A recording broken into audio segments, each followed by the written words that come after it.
What is up, Culture Drop? This video is about the do's and don'ts of being a new leader and stepping into a new leadership position. Got some good ones for you. Okay. Y'all ready for this? I've got a lot to say, so let's get into it. These are the 4 do's and don'ts of stepping into a new leadership position, whether you've been a leader before, or it's a new role for you, or you actually have been a leader forever and ever. These are useful. Number 1, I'm putting this first because I think it's super important, and so many leaders don't do this. You have to establish a pattern of asking for feedback from your team. This is how you empower people's voices. This is how you build trust, build rapport, build better relationships with your team members. For you to come in as a leader and say, hey, part of me working in this role and being your leader is that I'm gonna be asking you for feedback on a pretty regular basis. That's how I learn and grow and improve. That's how I make sure that you're having a great experience here on this team. It's how we make sure that we have a good working relationship. So critical, establish that pattern, ask for feedback. Number 2, don't have an attitude and mindset that you are more important than your team, that your role as a leader is above them and you are more powerful than them. You have a different role in the organization. Your role as a leader is actually underneath your team, to lift them up, to support them. You are there to serve your team and make sure that they are successful. That is your role. They are not there to serve you. They're not there to make you successful. It is the other way around. Leadership is not about wielding power and authority over other people. It is about developing and lifting other people up. If you do not have that mindset, you do not belong in a leadership position. Real talk. Number 3, super important, be vulnerable and have a growth mindset. You do not know everything in the world. You do not have to know everything in the world. Your team does not expect you to be perfect.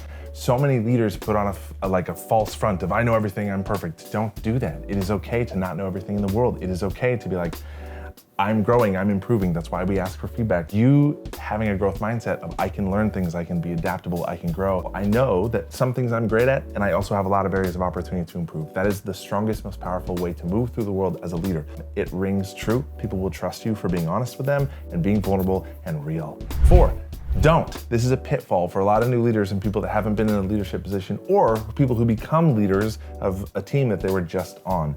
Do not be too casual or inappropriate with your fellow team members. As a leader, you cannot be best friends with the people that you're leading.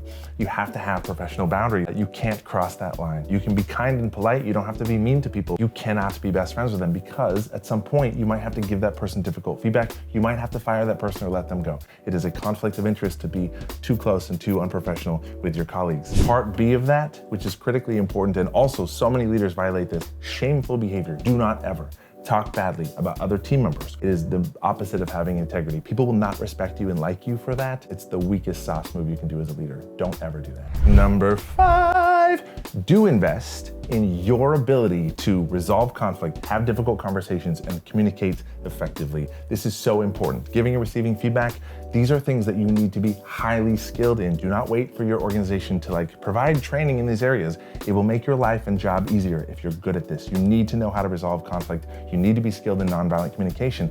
Take it upon yourself. There are 1,000 books, Fierce Conversations, Crucial Conversations. There's a million YouTube videos and blogs about this. Take this upon yourself, invest in yourself, level up in these areas. There's no excuse to not be great at these things. Number 6, every employee will thank me for this one. Do not be a micromanager. Stop micromanaging people. People are not little children that need to be babysat by you, and make sure that they're doing their job. Stop breathing down people's necks and checking on them. Hire great people. Let them do what you hired them to do. Find other ways to measure people's productivity than micromanaging them. If you have to micromanage, it's probably a symptom of the fact that you are a control freak, but also not a clear communicator. Give people clear expectations of what you want to see from them, when, how you want it done, etc., and then get out of their way and let them do their work. Stop breathing down people's necks. People hate micromanagers. It causes them to have no morale, quit their jobs, hate their jobs, not want to come to work every day. Do not micromanage people. Number 7, set the bar for accountability on your team. Whatever you allow, you endorse. If there's behavior that takes place, people are underperforming, they have bad attitudes, toxic behavior. If you allow those things to take place, you are thumbs up endorsing those things. You as a leader on the team are the only one that can set the bar and model that accountability. It is on you. It's your responsibility to deal with those people. Coworkers can't hold each other accountable the same way that you can as a leader. That falls to you. You have to be willing to have conversations, coach people, correct that behavior, or make the difficult choice to remove somebody from the team if they're not a good fit for the team. Accountability falls to you, and that also means that you have to model it 1,000%.